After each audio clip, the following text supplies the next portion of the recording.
न हि कश्चित् विजानाति किं कस्य भविष्यति अतः श्व कर्णयानि कुर्यादैव बुद्धिमान।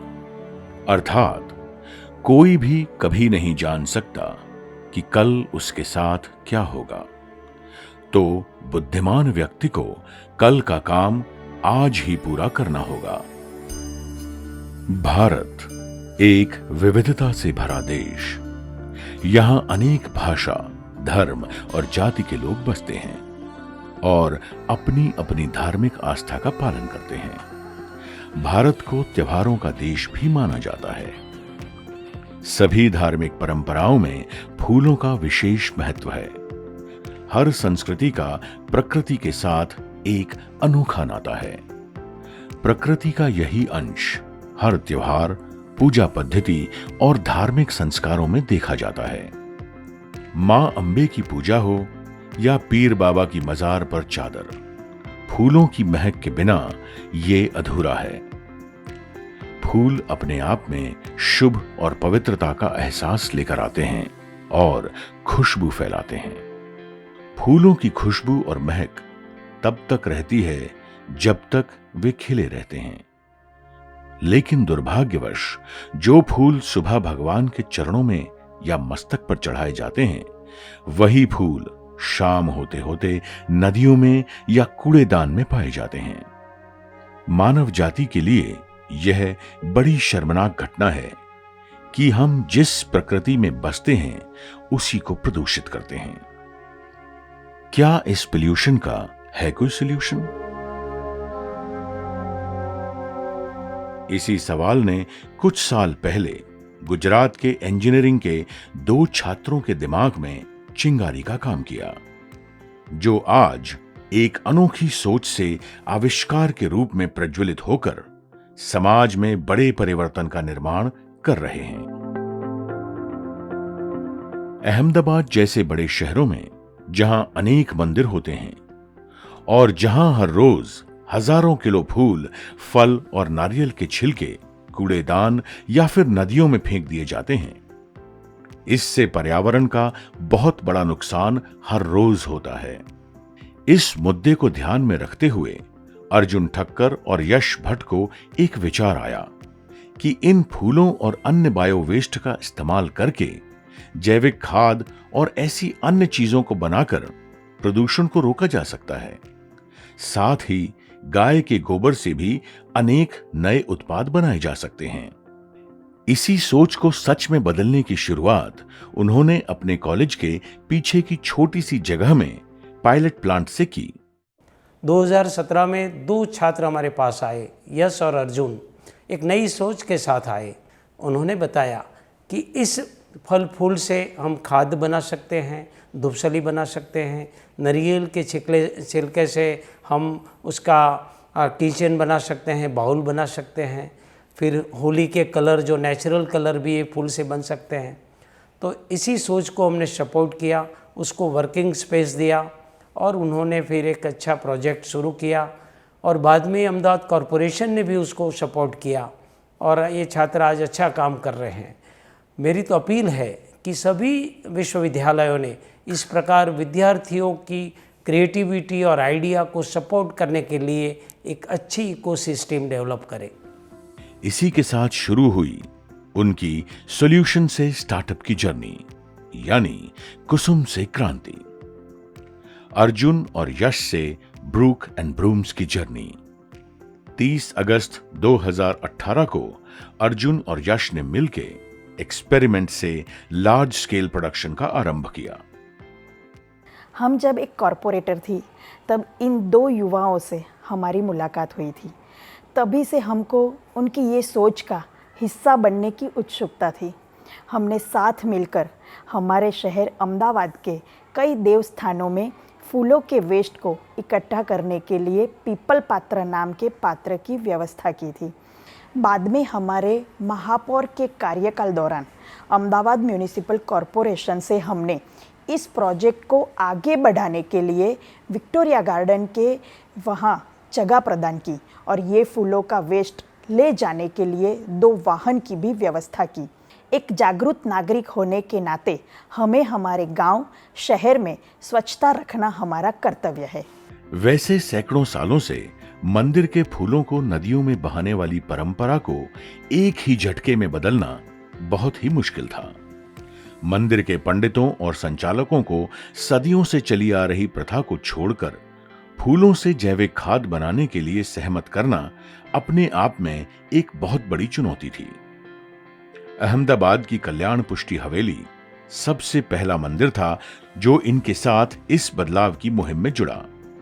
इस मंदिर के संचालकों ने इस नेक कार्य में हाथ बढ़ाया और अपने मंदिर से निकलने वाले फूलों को रोज ब्रूक एंड ब्रूम्स को देने का वादा किया।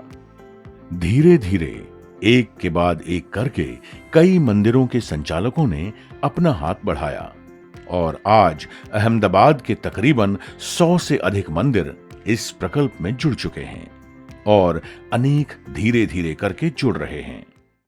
कुछ समय से सरकार के द्वारा जहाँ जहाँ ऐसे पुल है, जहाँ जहाँ ऐसे ब्रिज है, जहाँ जहाँ ऐसे मंदिरों के आसपास ऐसे कुंभ रखा गया है, कलश रखा गया है और सभी श्रद्धालु उनकी श्रद्धा से और आस्था से कलश, वो जल का ही कलश है, वो समझ के उनको उसमें समर्पित करें, उसमें विसर्जन करें।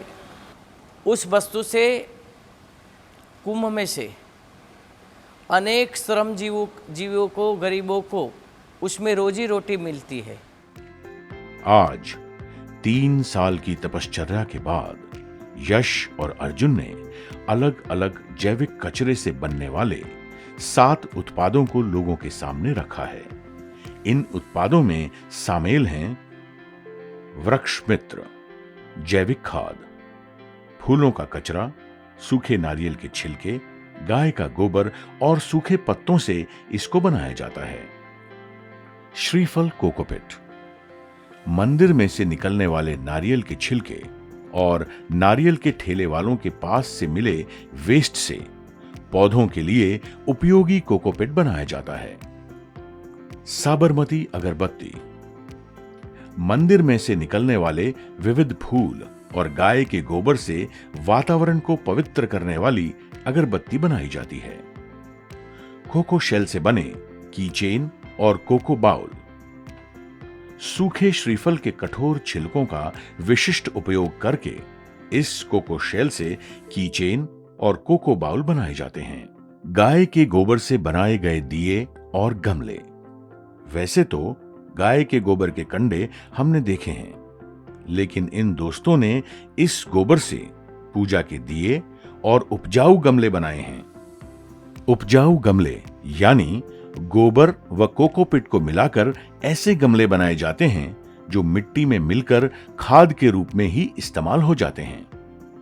फ्लावर डस्ट, फूलों से बने नेचुरल होली के कलर, गुलाब, गेंदा फूल और ऐसे कई सारे फूलों से होली खेलने के लिए प्राकृतिक और त्वचा के लिए सुरक्षित नेचुरल कलर बनाए जाते हैं।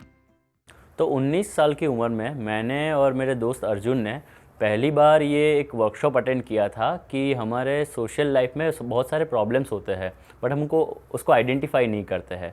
तो हमने एक प्रॉब्लम आइडेंटिफाई किया था उस समय कि मंदिर में जो भक्तों द्वारा फूल, पत्ते, श्रीफल ये सारी चीज़ें चढ़ाई जाती है और एंड ऑफ द डे ये कहीं रिवर में, पीपल के पेड़ के नीचे और लैंडफिलिंग साइट पर डंप होती है।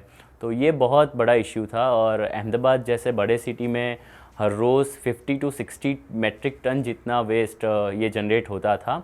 हमने इस पहल की शुरुआत जीटी यूनिवर्सिटी काउंसिल के बैकयार्ड में किया था, जब हमने 22 मंदिर में से एवरीडे 100 किलो जितना फ्लावर कलेक्ट किया था और उसमें से प्रोसेस किया था। शुरुआत के दिनों में जब हमने ये प्रोजेक्ट स्टार्ट किया था, फैमिली मेम्बर, रिलेटिव और उन्होंने ऐसा बताया कि तुमने मैकेनिकल इंजीनियर किया है और ये कचरे में क्यों बढ़ रहे हो। तो और जब हमारा ये सफल हुआ कि हमें गोल्ड मेडल मिला, तब उन्होंने ही तालियां बजाई। सोशल एंटरप्रेन्योरशिप और इनोवेशन के साथ जब हम जुड़ते हैं तो कहीं ना कहीं हम चेंज लाने की कोशिश करते हैं और लोग उसको एक्सेप्ट नहीं करते हैं। ऐसे ही हमारे साथ भी ऐसा ही हुआ कि जब हमारे एकेडमिक मेंटर्स है, हमारे पेरेंट्स है, हमारे जो और फ्रेंड्स है, उनको ये था कि हम क्या कर लेंगे, हमारी जॉब नहीं लग रही है, हम ये अपनी फील्ड छोड़ के क्या किसके साथ लग गए हैं, बट आज हम कुछ 25 लोगों को रोज़गार दे रहे हैं। तो शुरुआत दूसरों की मदद लेके हुई थी, बट आज हम इतने आत्मनिर्भर हैं कि दूसरों की मदद कर रहे हैं। तो शुरुआत में इस प्रॉब्लम के सॉल्यूशन के तौर पे हमारे पास सिर्फ एक प्रोडक्ट थी कि हम फर्टिलाइज़र में इस निर्माल्य वेस्ट को कन्वर्ट करें। तो इसके बाद जब हम और टेम्पल्स के साथ जुड़े और भी फ्लावर वेस्ट कलेक्ट किया, तब हमें पता चला कि सिर्फ सड़े हुए फूल नहीं, इसमें बहुत फ्रेग्रेंट फ्लावर्स, कोकोनट, हस्क और भी लीव्स आ रहे हैं। तब हमने उसमें से incense stick, Holi colour, coconut के शेल में से बाउल, स्पून, किचन, कोको पीट, उसके हस्क में से कोयर फाइबर एक्सट्रैक्ट करना स्टार्ट किया। और फ्यूचर में भी हम इसमें से निर्माल्य वेस्ट में से बहुत सारी प्रोडक्ट्स बनाएंगे। हमारी प्रोडक्ट्स नेचुरल शॉप्स में, ऑर्गेनिक स्टोर्स, सस्टेनेबल शॉप है, और जहाँ पे जो रिसाइकलिंग प्रोडक्ट्स मिलती है, जहाँ जीरो कार्बन फुटप्रिंट होता है, वहाँ भी अवेलेबल है। क्योंकि हमारी सारी प्रोडक्ट्स इको फ्रेंडली है, उसका पैकेजिंग भी इको फ्रेंडली है। और अभी हमारी और सारी प्रोडक्ट गार्डनिंग की है, तो वो नर्सरीज़ में अवेलेबल है। और ऑनलाइन जो मीडिया है, इंस्टाग्राम, फेसबुक और अमेज़ॉन जैसी ई कॉमर्स वेबसाइट पे हमने हमारी eco friendly and natural product को लिस्ट करवाया। और नीश मार्केट को हमने इस टारगेट किया है कि जहाँ पे हम हमारी हैंडमेड इको फ्रेंडली प्रोडक्ट को सोल्ड आउट कर सकें। अभी तो हम अहमदाबाद सिटी में पायलट प्लांट रन कर रहे हैं, बट इन फ्यूचर हम भारत के और भी छोटे छोटे शहरों में जो ये निर्माल्य एंड सेक्रेड वेस्ट का समस्या है, उस पॉल्यूशन का जो समस्या है, इसको हम हल करने का प्रयास करेंगे। महिलाओं के लिए डिसेंट्रलाइज मॉडल बना रहे हैं, जिसमें हम गाय के गोबर और नारियल से बनने वाली चीज़ें जो वो घर पे ले जाएगी, जो रॉ मटेरियल होगा, और हमें वो फिनिश प्रोडक्ट दे जाएंगी, जिससे हम ज़्यादा से ज़्यादा महिलाओं के साथ रोजगार दे पाएंगे और उसका विकास हो पाएगा। हमारे लिए ये भी संशोधन का विषय है कि ये जो निर्माल्य एंड सेक्रेड वेस्ट है, उसमें से हम और क्या क्या नई विविध handmade and eco friendly products बना सकते हैं। तो ऐसे रिसर्च के लिए हम LMCP एंड सस्टी इनोवेशन के जैसे संस्था के साथ भी जुड़े हुए हैं, और हम फ्यूचर में और भी ऐसी इको फ्रेंडली प्रोडक्ट्स बना के मज़दूरों के लिए ज़्यादा से ज़्यादा रोज़गार के अवसर पैदा किए जाए। ऐसे हमारे प्रयास रहेंगे कि हम एक मज़दूर को कारीगर बनाए और इकोनॉमिकल सस्टेनेबिलिटी के साथ साथ एनवायरमेंटल सस्टेनेबिलिटी भी अचीव करें। Thank you. यश और अर्जुन की इस मुहिम को प्रादेशिक और राष्ट्रीय स्तर पर अनेक अखबारों और मीडिया ने प्रोत्साहित किया है।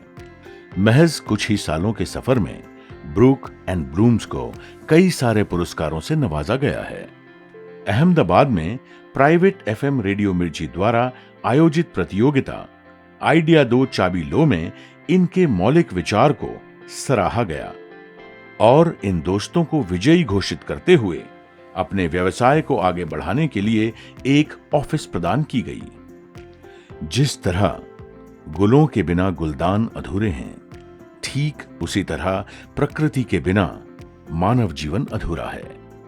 वैसे तो प्रकृति ने अनेक संसाधन बिना किसी शर्त के दिए हैं, लेकिन नियम एक ही है, जो हमने लिया है उसे लौटाना भी पड़ेगा। अर्जुन और यश का कहना है कि एक इंजीनियर चाहे तो समाज की सभी परेशानियों को सुलझा सकता है। अब यह हमारी जिम्मेदारी है कि क्या हम एक साथ मिलकर इस महाअभियान में सहयोग कर सकते हैं? क्या हम हाथ से हाथ मिलाकर प्रकृति को प्रदूषित करने की बजाय उसका पुनः उपयोग कर उसका निर्माण करने में सहयोग कर सकते हैं? क्या हम बेहतर कल की ओर आगे बढ़ सकते हैं? प्रकृति की बर्बादियों के चर्चे तो बहुत हो रहे हैं। क्या हम सब इस महाअभियान में एक साथ जुड़कर आबादियों का जलवा दिखा सकते हैं?